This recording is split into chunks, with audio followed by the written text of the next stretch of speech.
Muy bien, chicos, esta vez vamos a ver el criterio de la primera derivada. Vamos a verlo de forma teórica para después poder afrontar algunos problemas. El criterio de la primera derivada nos dice dónde se encuentran los puntos máximos o los puntos mínimos. ¿Sale? En este caso estoy poniendo una gráfica. Me recuerda algo. Esta gráfica me recuerda a un espectro bien interesante. Luego hablamos. Bueno, esta gráfica representa una función que tiene un máximo. ¿Ok? Esta función que tiene un máximo, ¿cómo va a pasar? ¿Qué va a hacer? ¿Qué va a pasar con esto? Bueno, recordemos que siempre que nosotros sacamos una derivada, lo que obtenemos es la pendiente en ese punto. ¿Sale? Entonces, la derivada es la pendiente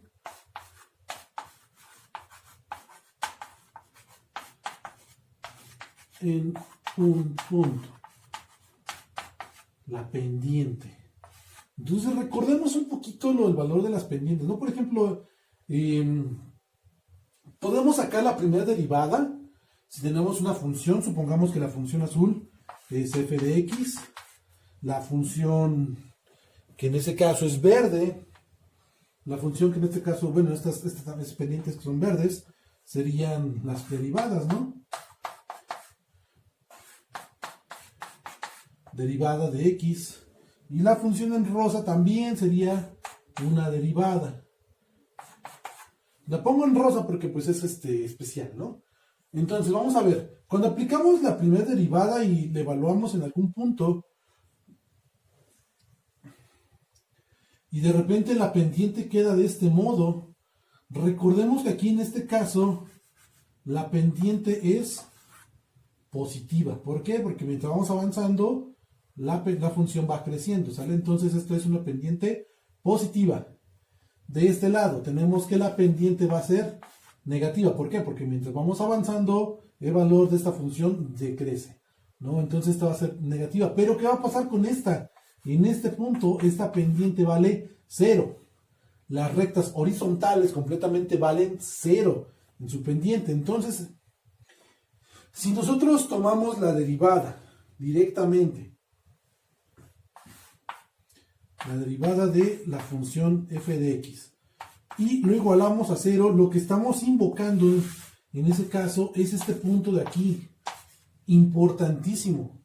Lo que nos está diciendo es dónde encuentras un máximo o, en otro caso, dónde encuentras un mínimo, porque puede pasar lo contrario, puede venir de este modo, ¿no? Y entonces aquí tenemos una pendiente negativa, aquí tenemos una pendiente positiva, y en este punto nuevamente volvemos a tener la pendiente igual con 0. ¿Cómo vamos a saber si lo que encontramos, bueno, cuando hacemos f' de x igual a 0, lo que estamos invocando es el valor de dónde se encuentra el máximo o dónde se encuentra el mínimo? ¿Cómo vamos a saber si es un máximo o es un mínimo? Bueno, nos bastaría f de x igual a 0, supongamos que esto es alguna función, algo sencillo, y encontramos que el punto A es un máximo. Si el punto A es un máximo, entonces, ¿qué es lo que va a pasar?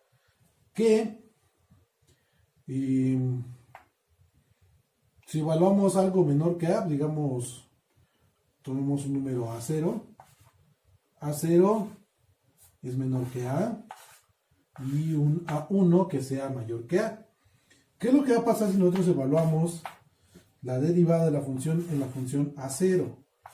Bueno, esto nos va a dar un número al cual voy a llamar B0. Y B0 me va a dar que es positivo, mayor que 0. ¿Por qué? Porque la pendiente yo sé que es positiva. Entonces, este número B0 debe ser positivo. Cuando yo evalúe un número antes, o sea, un número antes de el máximo, lo que me va a dar es un valor positivo. Y por otro caso, cuando yo evalúe en un punto después del máximo, o sea, a 1, supongamos que aquí tomo a la 0 y aquí tomo a la 1. Y aquí se encuentra el valor A. ¿Sale? Cuando yo evalúe en A1, esto me va a dar un valor B1. Y B1 va a ser menor a 0. ¿Por qué? Porque yo sé que la pendiente es negativa. ¿Sale? Y entonces cuando se cumple esto, que hay un cambio de signo de la pendiente de positivo a negativo, lo que yo tengo es un máximo. Caso contrario, cuando hay un cambio de negativo a positivo, esto me da un mínimo.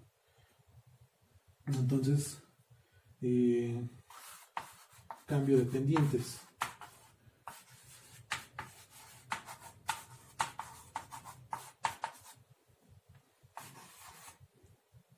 De negativo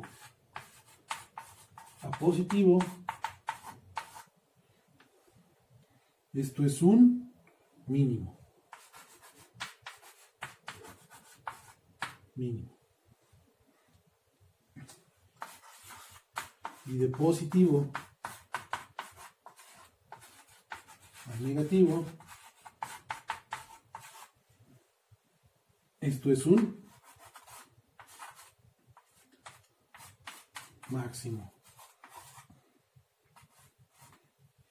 ¿Sale? Son las dos cosas que tenemos en esta cosa, ¿no? En este asunto. Aquí, bueno, evaluamos un punto antes del punto A, punto después del punto A. Vemos que es negativa la pendiente, por lo tanto la evaluación debe salir negativa. Pasamos a un punto después de A y vemos que nuevamente la pendiente debe ser, aquí por ejemplo pondría la 1 y aquí pondría la 0, ¿sale? Y aquí la pendiente debería ser positiva, ¿sale? Esto es, en términos generales, el criterio de la primera derivada. Importante, siempre que la derivada la igualamos a 0, lo que estamos buscando es el máximo o el mínimo. No sabemos cuál de los dos. Sabemos que va a ser un punto crítico. A eso se llama al máximo o al mínimo, puntos críticos. Pero no sabemos qué va a ser, si máximo o mínimo. El máximo o el mínimo lo determinamos evaluando un punto atrás, un punto delante, un punto atrás, un punto delante y con este criterio. Si la evaluación pasa de negativa a positiva, encontramos un mínimo. Si la evaluación va de un positivo a un negativo, encontramos un máximo. Y bueno, esto sería todo por el criterio de la primera derivada. Obviamente hay que hacer problemas. Hay unos problemas más difíciles que otros, pero son sencillos, ¿no? Entonces, chicos, nos vemos en otra ocasión. Cuídense.